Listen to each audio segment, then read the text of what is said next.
இரண்டாக உடைகிறதா அதிமுக? வெளியான பரபரப்பு தகவல். அதிர்ச்சியிலே அதிமுக தொண்டர்கள். நண்பர்களே, நம்ம அதிமுக தொண்டர்களாக இருந்தீங்க அப்படின்னா மறக்காம நம்ம சேனலை சப்ஸ்கிரைப் பண்ணிட்டு இந்த வீடியோக்கு ஒரு லைக் பண்ணிருங்க.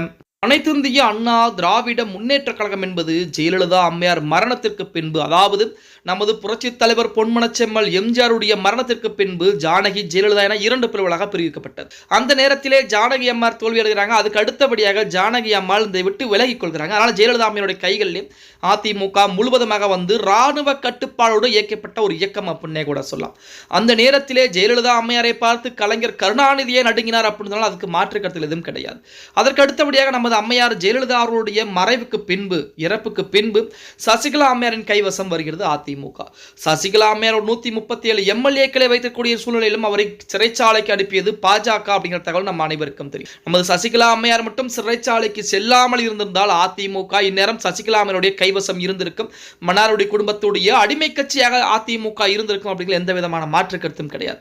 அந்த நேரத்திலே முதலமைச்சராக மாற்றப்பட்ட எடப்பாடி பழனிசாமி அடுத்த கட்டமாக கொஞ்சம் கொஞ்சமாக அதிமுகவில் தன்னுடைய ஆதரவுகளை திரட்டி பொதுச்செயலாளர் பதவியிலே அமர்கிறார். பொதுச்செயலாளர் பதவியிலே அமர்ந்த பின்பு அதிமுகவுடைய அடுத்த கட்ட நகர்வுக்காண்டி ஏகப்பட்ட வேலைப்பாடுகளை பார்த்தார் அப்படின்னா அதுக்கு மாற்று கருத்தில் எதுவும் கிடையாது.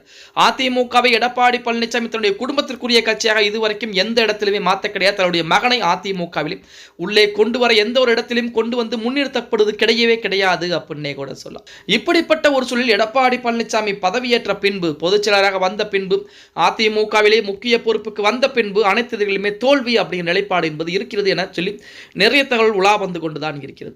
10 தோல்வி பழவு எடப்பாடி பழனிசாமி, 11 தோல்விகளை கண்ட எடப்பாடி அப்படின்னு சொல்லி ஏகப்பட்ட பிரச்சனைகள் எல்லாம் உலா வந்து கொண்டுதான் இருக்கிறது.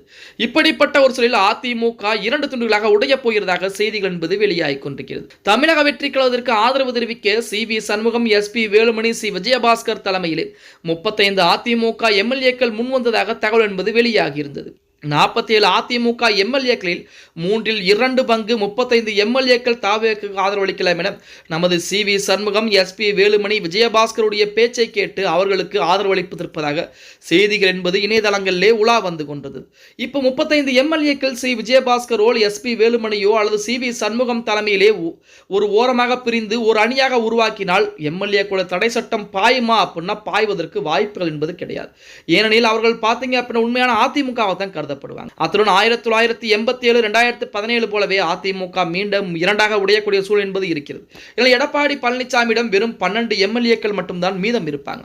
35 எம்எல்ஏக்கள் சி.வி. சண்முகமோ, எஸ்.பி. வேலுமணி தலைமையிலே பிரியக்கூடிய ஒரு சூழல் என்பது ஏற்பட்டால் அந்த இடத்திலே அவர்கள் தான் அதிமுக அப்படிங்கிற நிலைப்பாடு என்பது உருவாகும். அதிமுக இரண்டாக உடைவதற்கு அதிகப்படியான வாய்ப்புகள் என்பது இருக்கிறது என சொல்லி இணையதளங்களிலே செய்திகள் என்பது உலா வந்து கொண்டிருக்கிறது.